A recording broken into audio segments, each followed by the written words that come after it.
अलीकडे 10वी-12वीच्या बोर्ड परीक्षेतील घोकंपट्टी आता थांबणार आहे. होय, कारण SCERTनं नवा आराखडाच जाहीर केला.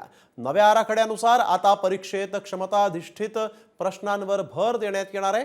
विद्यार्थ्यांना जीवन कौशल्य आणि नैतिकतेवर आधारित शिक्षण दिलं जाणार आहे. पाहूयात या रिपोर्टमध्ये. 10वी-12वी परीक्षेचा पॅटर्न बदलणार, परीक्षेतील घोकंपट्टी थांबणार, SCERT कडून नवा आराखडा, 10वी-12वीची परीक्षा पद्धत आणि निकालावरून नेहमीच बोट ठेवलं जातं. शिक्षण तज्ज्ञांमध्येही मतमतांतरे आहेत. राज्य शैक्षणिक संशोधन व प्रशिक्षण परिषदेनं म्हणजेच SCERTनं आता विद्यार्थ्यांवरील परीक्षेचा ताण राहू नये, अभ्यासातील घोकंपट्टी थांबावी यासाठी पुढाकार घेतलाय. 3री ते 12वीच्या विद्यार्थ्यांचा पाठ्यक्रम तयार केलाय. तो आराखडा नागरिकांसाठी ऑनलाईन उपलब्ध करून त्यावर हरकती मागवल्या होत्या. आता तो आराखडा अंतिम करण्यात आलाय.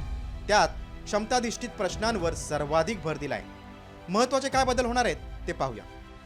3री ते 12वीच्या विद्यार्थ्यांसाठी नवा पाठ्यक्रम असेल.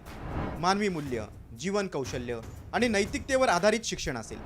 पुस्तकी ज्ञानापेक्षा कृतीतून ज्ञाननिर्मिती करण्याचा उद्देश आहे. 3री ते 12वी पर्यंतच्या परीक्षा 2 सत्रात घेण्याचं नियोजन आहे.